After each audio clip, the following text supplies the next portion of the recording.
Brian is the and he loves those movies. He's got a collection that rivals Prince Louis, whether horror, western, or kung fu.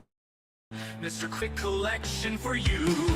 Brian streams late in the dark of the night, surrounded by friends and strangers bold and bright. Moon shines with a ghoulish glow, reflecting fast cuts at page, transitioning what we know.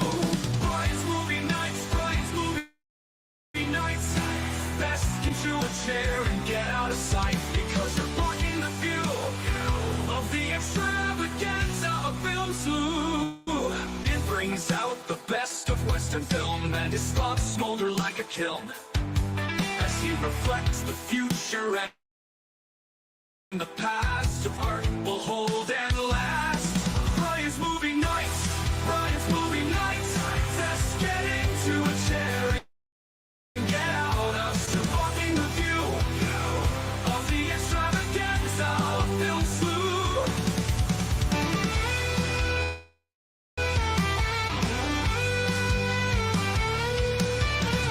Brian brings out the best of Western film, and his thoughts smolder like a kiln as he reflects the future and the past, of which of this art will hold and last. Brian's movie night. Just get into a chair and get out of sight, because you're blocking the view of the extravaganza of films. Now there's just one thing I want to know: how Brian's neighbors feel. Oh, do they think his house is the one in the burbs? Oh, what a fright!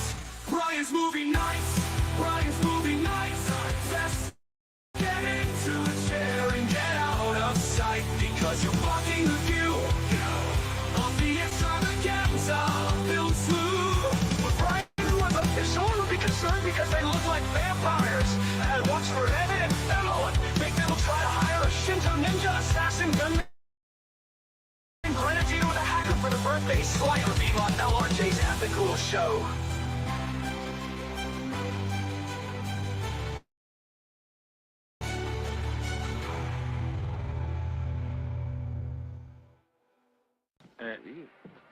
Can I tell you something? What?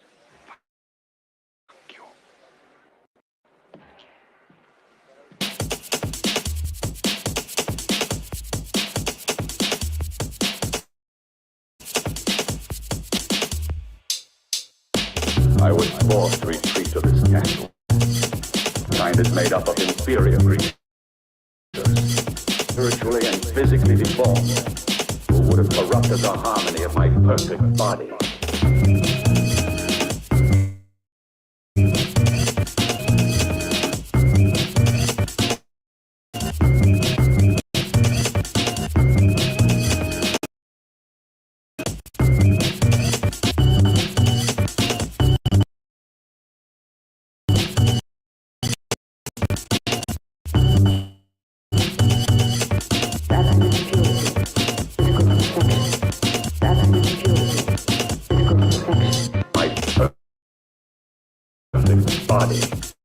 Body, my perfect body, my perfect body, perfect body, my perfect body, my perfect body, perfect body.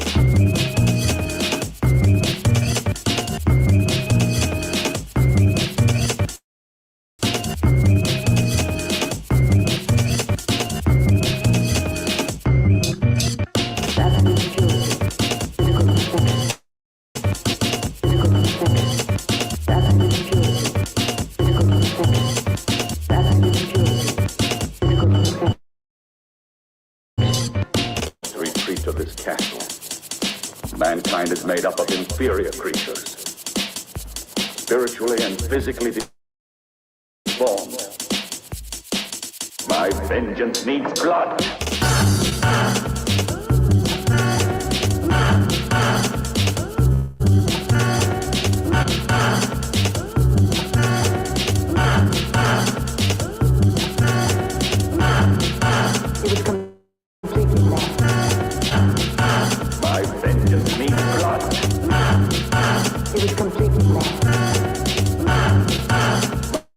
my vengeance. My perfect body, my perfect body, my perfect body, my perfect body, perfect body, my perfect body, my perfect body, my perfect body, perfect body, my perfect body. My perfect body, perfect body, my perfect body, my perfect body, my perfect body, perfectly, my perfect body, my perfect body, my perfect body, perfect body, my perfect body, my perfect body, my perfect.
He was completely lost. My vengeance means blood. My perfect body, my perfect body, my perfect body, my perfect body, perfect body, my perfect body, my perfect body, my perfect body, perfect body, my perfect body, my perfect body, my perfect body, perfect body, my perfect body, my perfect body, my perfect body. I was forced to retreat to this castle. Mankind is made up of inferior creatures, spiritually and physically deformed, who would have corrupted the harmony of my perfect body. That's what I'm talking about! That's why he's the MVP! That's why he's the GOAT! The GOAT!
Black Prince, Bastard Sword.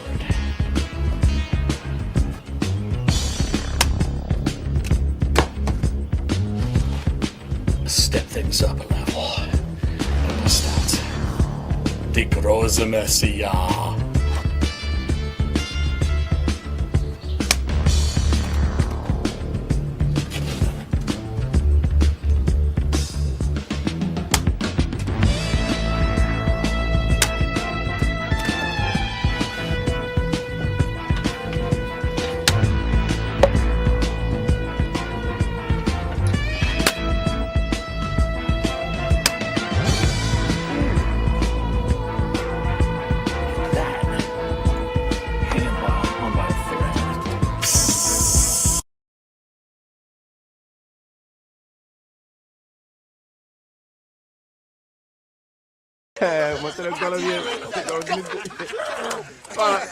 Hey, nee, yow bàyyi dof comme ñu ko bàyyi.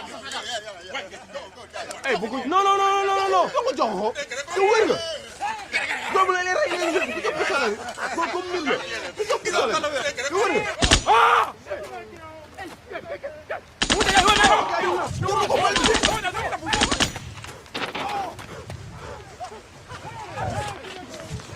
Oh boy, ma to ko boy.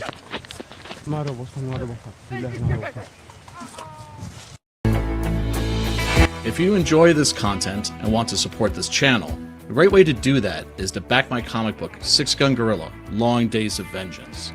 The critically acclaimed tale of a very big ape with very big guns, blowing very big holes, and very bad people. I'm so confident that you're going to love this book, you can download the entire first issue for free. You can find it right now on fundmycomic.com.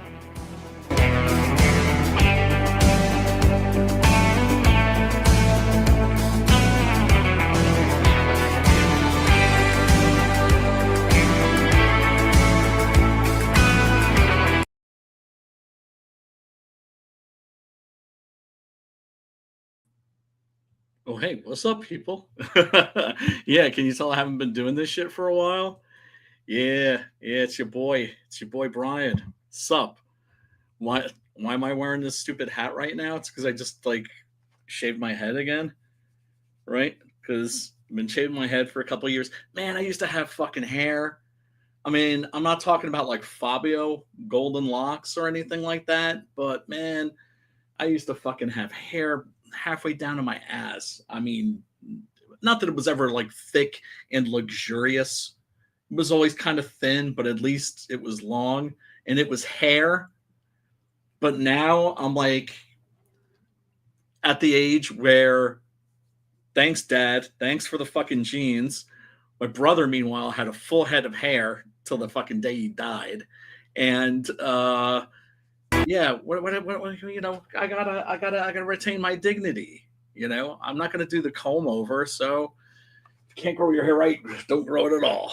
But now I'm starting to understand why bald guys wear hats. It actually is kind of nice having something covering your head, as it were. Anyway, hope you are all having a lovely evening. It was a fucking stupid thing for me to stream tonight because it's raining outside, and for some reason, I always thought, like, fuck, like, is it me or is my internet slower when it rains? And people were telling me I was crazy, and I looked it up. No, fucking rain can interfere with that shit. Yo, what's up, Matt? Hey, dude, good to see you, brother, man. If you want the link, you're certainly free to come and hang out. I won't be offended. Actually, you know what? Let me just drop that in the chat. Anybody can fucking pop in if they feel like it, because I'm just on here to bullshit and just talk about a couple of things. One of the things I wanted to talk about was finally got to read this. This is Leviathan. Sherlock Holmes meets Captain Nemo from 20,000 Leagues Under the Sea, right? So bust this bad boy open. And of course, written by the great Mike Barron, who I should add is a big Six Gun Gorilla fan. Said Six Gun Gorilla was majestic. Not to be braggadocious or anything. Nah, fuck it. That is me being braggadocious. When fucking Chuck Dixon and fucking Mike Barron like give you props, and Jor Lansdale gives you props, you take that shit. Right? I've never been good at taking compliments. That's my problem. But sometimes I gotta just follow my friend's advice. You know, my friends are like, Brian, shut the fuck up. Take the compliment. Just do it. So yeah, trying to rock that. Anyway, read this, and it is a whole lot of fun. Really, I can't give this a high enough of a rating. Art by Richard Bonk. Excellent stuff. Mike knows his Sherlock Holmes. As a matter of fact, I think he belonged to a little club when he was a kid that was dedicated to the Sherlock Holmes stories. And it's just interesting because when you consider how many Sherlock Holmes stories there are, how many Doyle wrote, I think he wrote about 17. Don't quote me on that. But I think he wrote about 17 stories. And then, of course, shortly he did a novel, Hound of the Baskervilles, right? But all total, I think about 17 Sherlock Holmes stories. Could be totally wrong about that, right? Mike would know because he knows this character inside and out. And yeah, it's just a whole hell of a lot of fun. You know, of course, you got to have the giant squid attack, right? And I just thought this was great because it's like you're going to have the Nautilus. You're going to have. How can you have the Nautilus and not have it get attacked by a giant squid? You have to, right? It's like it's one of the most memorable scenes, maybe the most memorable scene from the novel, and also from the Disney movie. And but then of course, then you're like, well, wait a second, isn't that straining credulity, right? It's just like, wait, he's like, what? Like he's always getting attacked by squids, and then he puts a line in here where Nemo says, "Why can't these mollusks leave me alone?" So he puts in a little joke about it. It's just like there's something about the Nautilus that just turns it into giant squid bait. And then there's, first of all, the plot's great, right? International intrigue, a war machine. There's a villain in this that is created a weapon that is the opposite of the Nautilus, because Captain Nemo is a pacifist. He's a guy that wants to end war, and so he's doing it by killing a lot of innocent people, right? In my opinion, I don't know, man. I don't know if Holmes could get down with what he was doing, because although then again, I don't know that Holmes really would care, right? Holmes definitely has what we call today Asperger's disease, right? Or Asperger's, whatever Asperger's is considered. It's on the autism spectrum. What up, K-pop? What up? And once again, my boy. But yeah, there's. You know what? I'm going to give it away. Spoiler alert. I was on Matt's stream the other night, and I think I'm kind of hinted at it. There's an appearance in this when Nemo and Holmes and Watson go to the North Pole. They run into one of my favorite literary characters. And, well, I can't give his name away because he doesn't have one. Which, if you're a Frankenstein like me or my boy Preston, that means a Frankenstein monster. Frankenstein monster is all up in here. And Holmes actually has a little conversation with him, right? And it's a great scene because it's like they're separated by this little river of ice, the stream of ice, right? So Holmes feels relatively safe talking to the monster because, well, there's a space between them. And then he just, of course, the monster just leaps it in a single bound, like it ain't nothing. Luckily for him, he's not looking for any drama. But yeah, it's really, really good. Go check it out. Let me see if I can share that link. Let me see if I can share that. Let's see. Oh, you know what I should do? I should probably...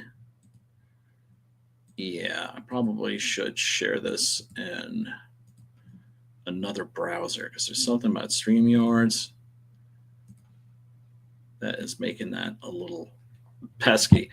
Anyway, hope you're having a good night tonight, folks. It is rainy. I've been numbering and getting things ready for the Six Gun Gorilla fulfillment, which will hopefully happen by July. Actually get those books out to everybody. Probably should drop maybe a little preview, a little teaser maybe. But first, let's get that link up for our boy Mike. And the book did well.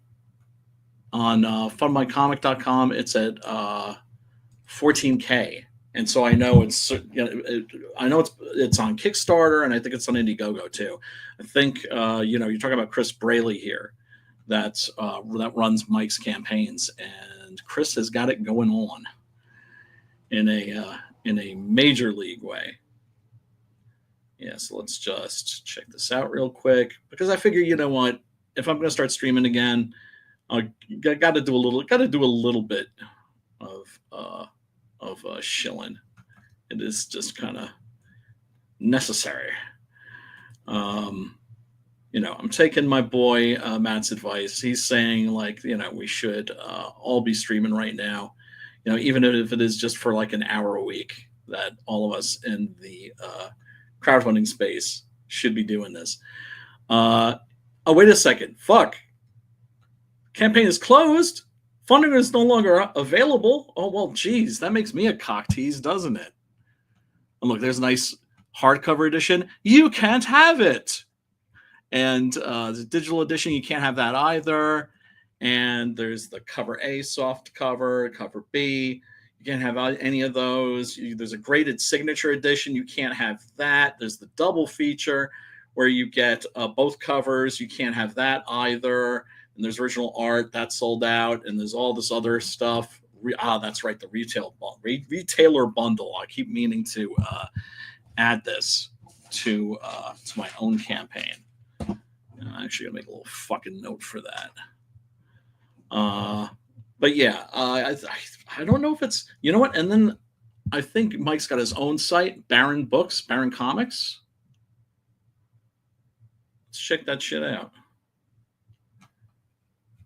Yeah, so I'm pretty sure you can go to baroncomics.com and Homeboy will, you should be able to get all of his dope shit there. And he does have a lot of dope shit. Mike is a legend. Mike is an icon. And his work should certainly be supported. And, well, okay.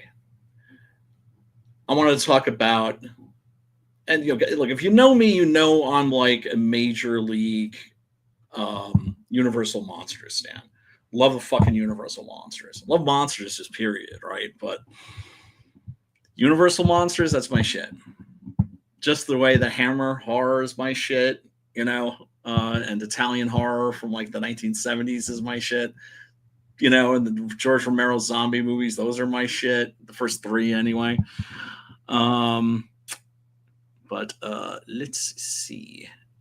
Let me bring up this video because right now they're doubling down on this dark universe shit, and that drives me crazy. But they have a theme park ride for the it's called the Epic Universe.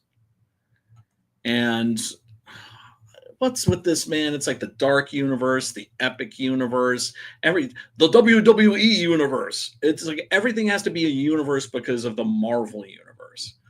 And it's just like, no,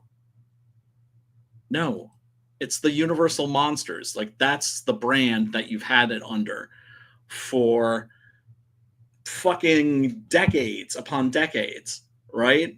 For as long as I've been alive. And rebranding as the Dark Universe. Well, the dark, right after the Dark Knight came out, everything had to be dark.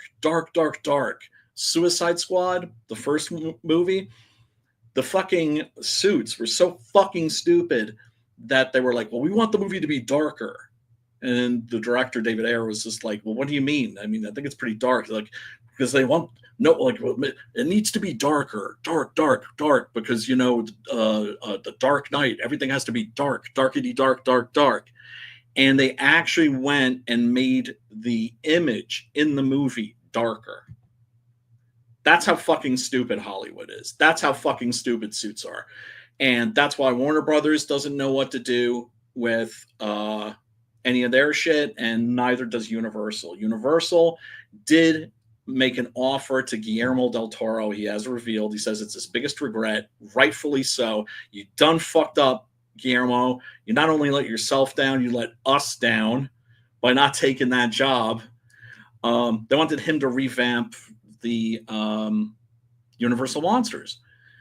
And then, of course, he turned them down, and we got that fucking Tom Cruise movie, The Mummy, which is not a horror movie. It's just a Tom Cruise movie.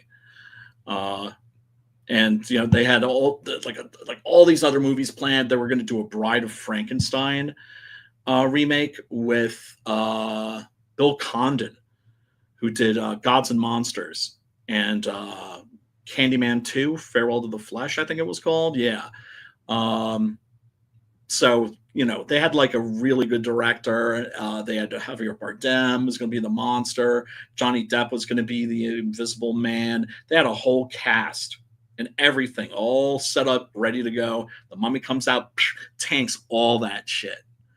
Anyway, then there's the Leywannel Wolfman. That's free right now on Peacock. I still refuse to watch it.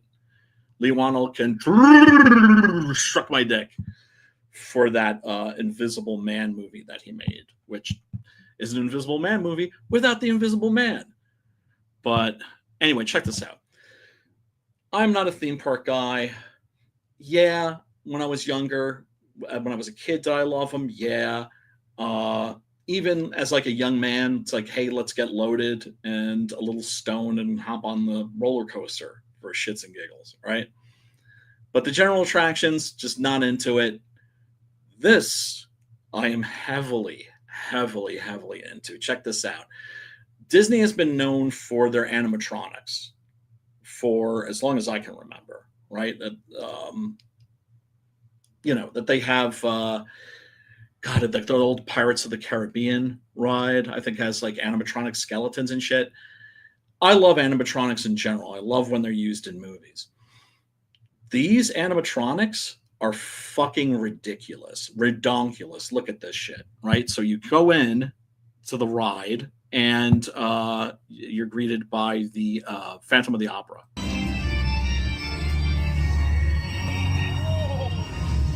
Brace yourselves and witness my masterpiece. So, yeah, it's the woke age. So, do we get Victor Frankenstein? No, we get Victoria Frankenstein. Although if this is Universal, it wouldn't be Victor Frankenstein. It would be Henry Frankenstein. Henry! I don't know. Well, if you're a Hammer stan, you know. Dracula under my control. I'm sorry, a Universal stan, that is.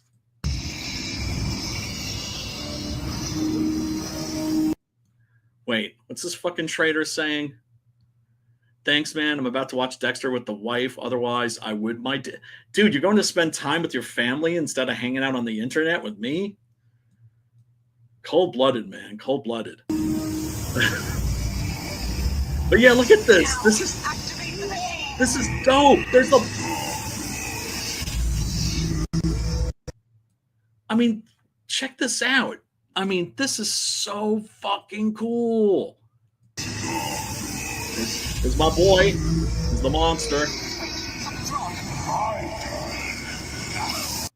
All right, here we got Dracula. I gotta say, disappointing, very generic. Just a regular vampire. It doesn't look like Lugosi. Doesn't look like Gary Oldman. I mean, it's just a very bland vampire design. I'm just not crazy about it.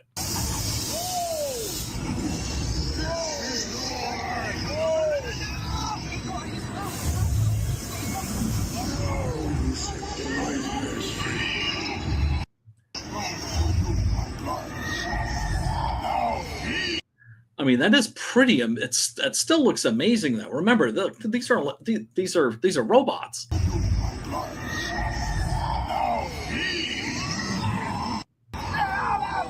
the really ugly one. Don't let anything touch you. All right, let's see if we can find my boy, the Gill Man, in here somewhere. There's another way out.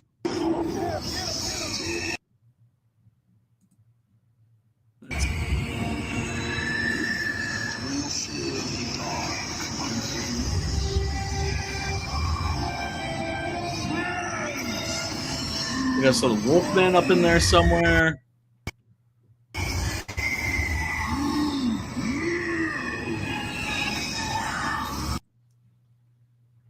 Yeah, actually, you know what? Let me close this and see if I can get a better video, because I did download a bunch of different ones for us to peruse this evening. Let's see. Yeah, because one of them has got the Gill Man, which I am all about. But yeah, check this out too. This is just kind of dope. There's the Wolfman.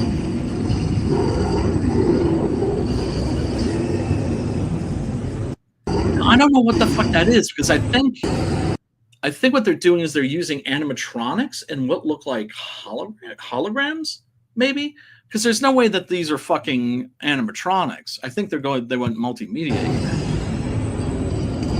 Like K-pop, sweet dreams. Oh, it looks so dope.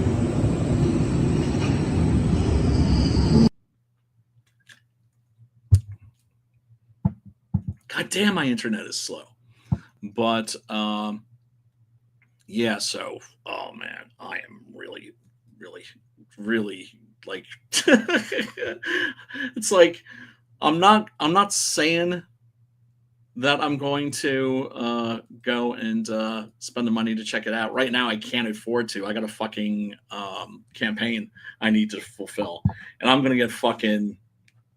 I'm gonna get my colon, my my financial colon is gonna take a pounding. But I am gonna get these books out to the people who so graciously back them, because of course, when you're an indie comics guy, your backers are the ones that literally make your dream come true, and we do owe them literally the whole shebang bang. Anyway, I've also been spending some time working on some video projects. Like while I've been taking a little vacation, a little siesta from streaming and shit. I have been working on some video projects. That probably gonna, I don't know if I'm going to run them here or if I'm going to create a separate channel, but I'm going to start doing a bunch of what I'm going to call, right now I'm calling them my Horror 101 videos.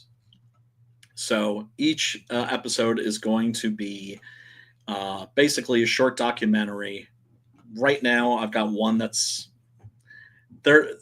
The ones I've made so far, they're about an hour each, and I think I need to pare those down, right? Or have a long version, or if I could get it down to 20 minutes or 30 minutes, maybe.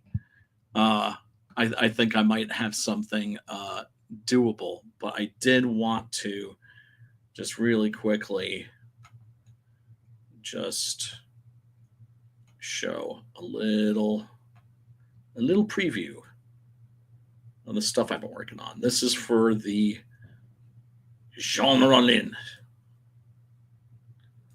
Genre Lin being the most famous French horror director, because he's kind of the only French horror director. But he wasn't just a horror director.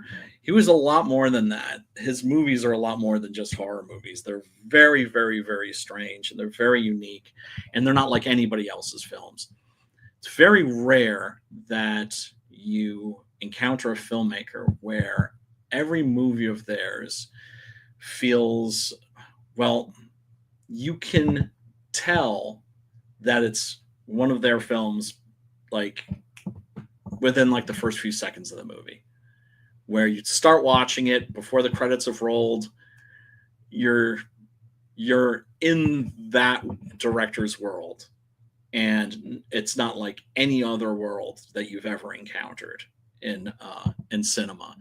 Some people would say that that's a good thing. He's been compared to very unfavorably to Edward D. Wood Jr. of Plan 9 from Outer Space infamy.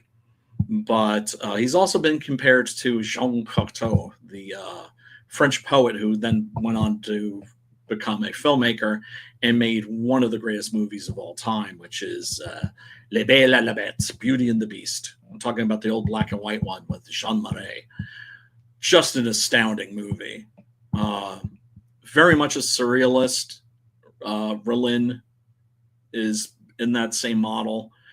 But anyway, yeah, this is just the little intro.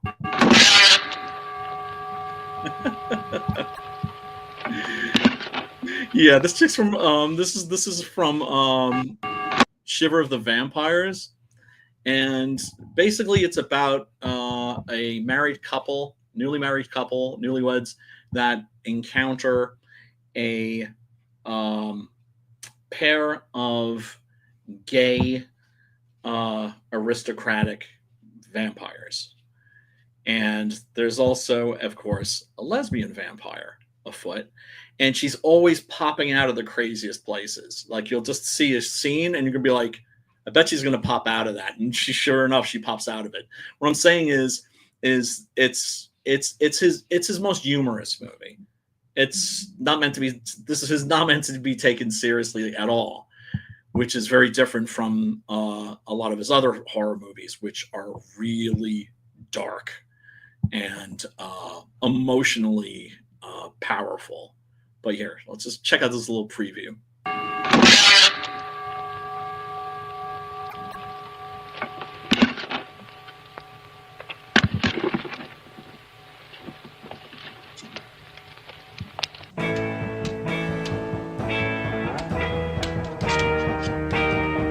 Yeah, this is a clip from his very first movie, which is shit. I can't say the name of it.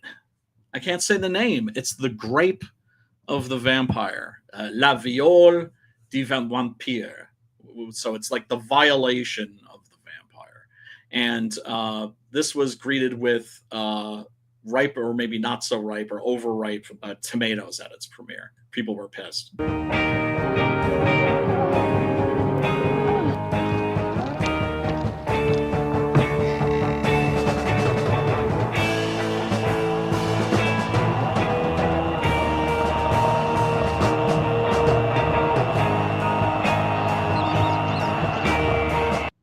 Yeah, another thing that you see in a lot of Rollins movies are these incredible French cemeteries that have a lot of wrought iron crosses and gates to tombs and stuff.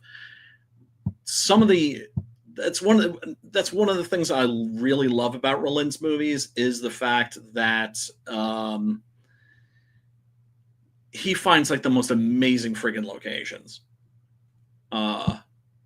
Just like, like really cool French castles and of course lots and lots of graveyards.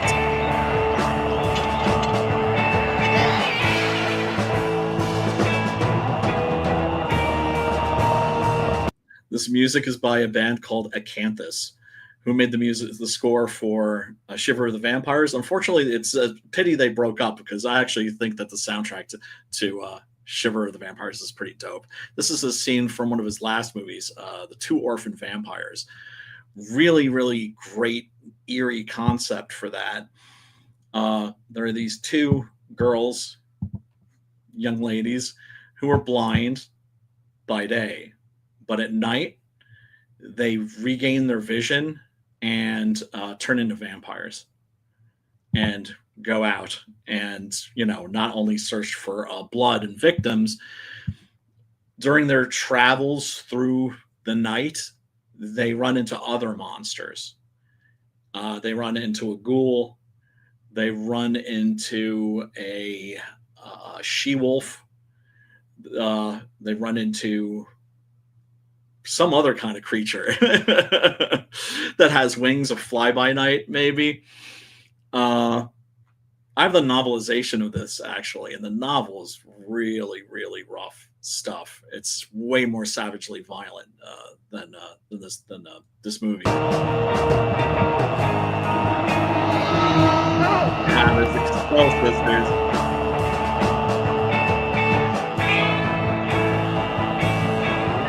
Yeah, the Castell sisters, they were twins who would appear in nudie movies and also some hardcore smut. Never together, never doing anything together, but some people have a thing like for twins, right? So it's certainly a novelty, I guess. But Rollin cast a lot of porn actors in his movies because he had to direct porn in order to survive.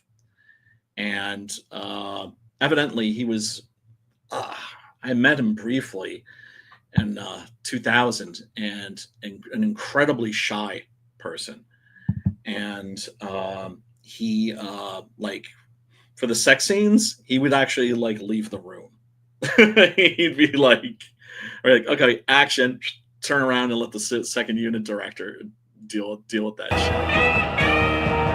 I found that a lot of the actors were actually good actors. This is the 70s.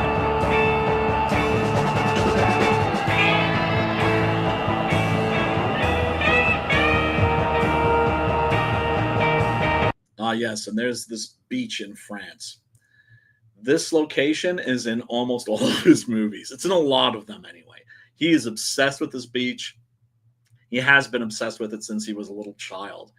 His movies are kind of like a collage of his subconscious. That's the best way I could describe him without sounding pretentious. Well, probably did sound pretentious. Yes, fascination. There's the lovely Brigitte Lahaye.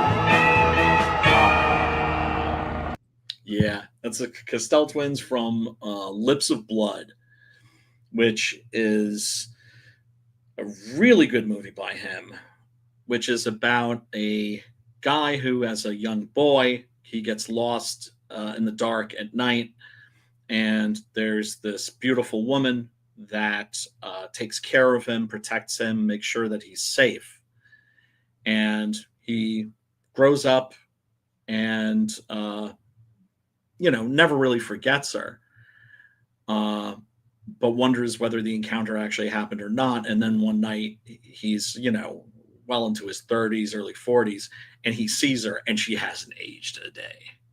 And yeah, of course, she's a vampire.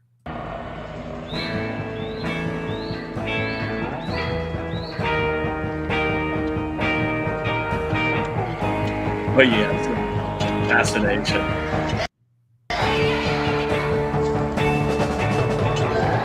It's a little difficult, man. See, this is going to be a really difficult documentary for me to do because one of the things that is a staple of Roland's movies is nudity.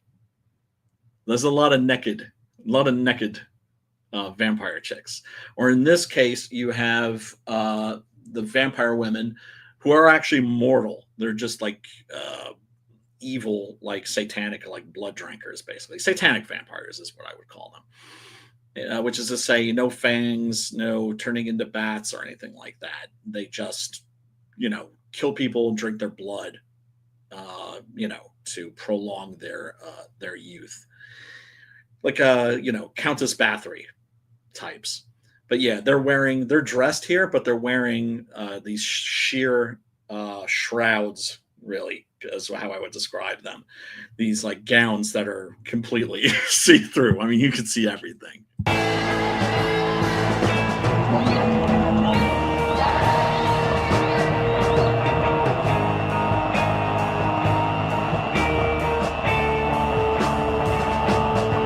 of my favorite images from Requiem for a Vampire. That's the first Jean Rollin movie I ever saw, and it blew my mind. I thought it was great. I couldn't wait to show it to my friends. And so then I went and showed it to some of my friends, and they thought it was dog shit. Like, not only did they not like it, they made them angry. And it's something that's really interesting about Rollin's movies are their capacity to enrage some people. Well, in this case, both of these friends were bitches anyway. It's like my ex-girlfriend, and I made the mistake of dating her ex-girlfriend. And, folks, never date your ex-girlfriend's ex-girlfriend. It's a bad idea.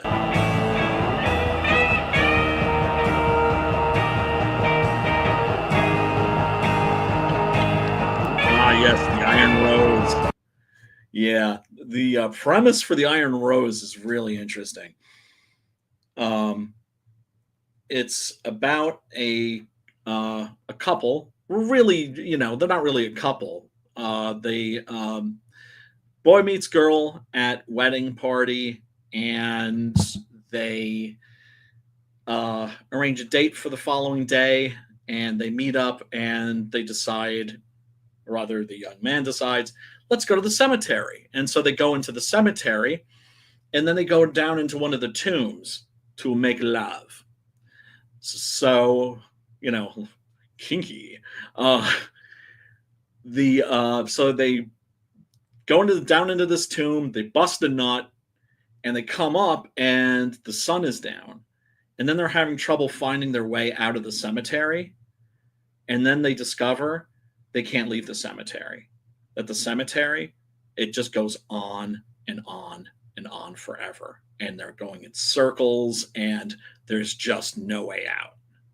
They're just stuck like in this nightmare.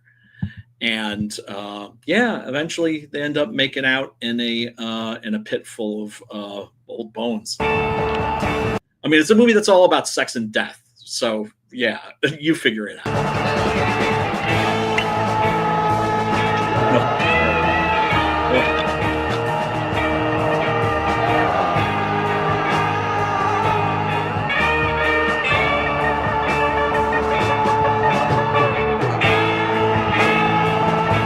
I'm sorry. I think that I think this theme slaps.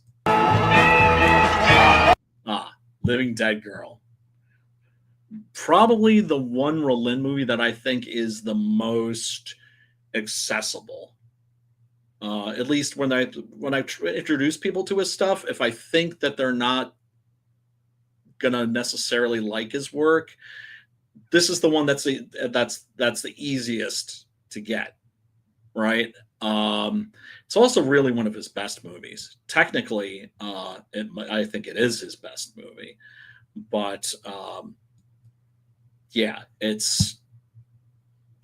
don't want to give too much away, but it's one of my favorites, and the ending to this is really, really, really powerful shit.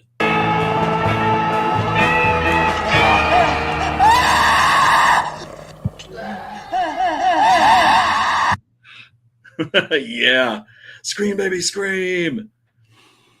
Yeah, that's a movie that I remember showing this to some friends. It was funny because they started out first they were laughing at the movie, and then they were laughing with the movie, and then by the time the movie ended,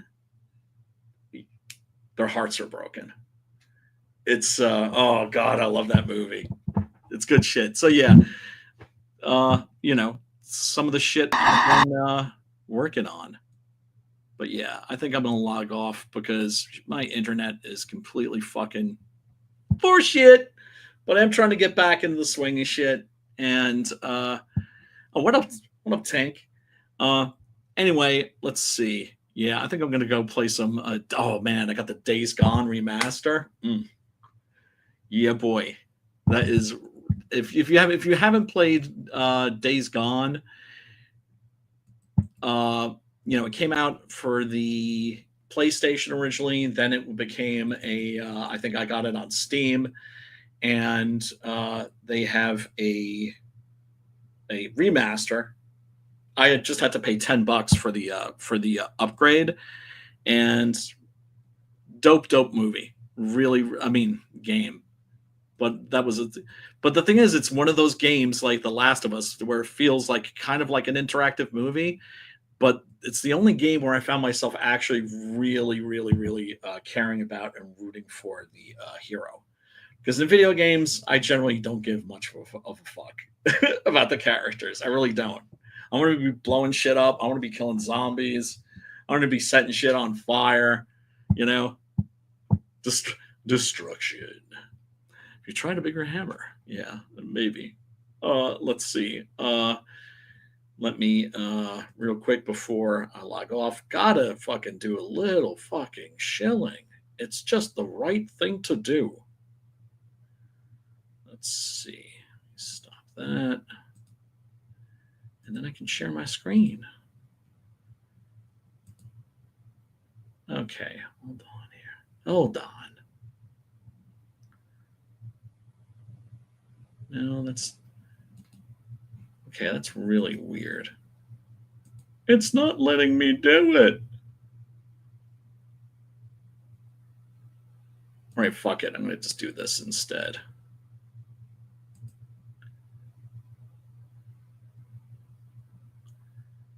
Yeah, it's just God. Fuck you, StreamYards. All right, let's take a look at this. Mighty Golden Patriot. It's on Ripoff Send. We're talking about, of course, Yellow Flash and our boy Dillard, the Swiss Army knife of indie artists, as my boy Matt likes to call him. I backed this. I got the Reenie cover, but all of them look freaking sweet. Go check this out. And oh yeah, well, oh, I didn't know that Lit Devil was the editor on this. That's pretty badass. But yeah, there's a Kelsey Shannon cover, there's a Mike S. Miller cover, there's a Reenie, and there's a Rob Willis. They're all really, really cool looking. This was tough. This was really, really, really, really tough. Not an easy choice to make, but I did go for the Reenie one. I actually kind of like that one, the best out of the bunch. But yeah. Anyway, go fucking check that out. Fucking this, fucking that, and also just fucking cursing up a storm just for no reason. It's not even for emphasis or punctuation. But anyway, everybody, thanks for tuning in. I hope you all have a great night. And oh, wait a second. Let me.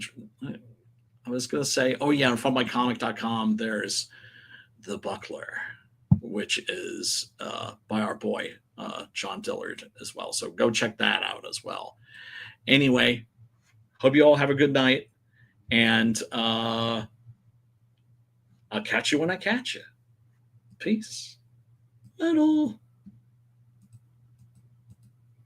What you snoring about?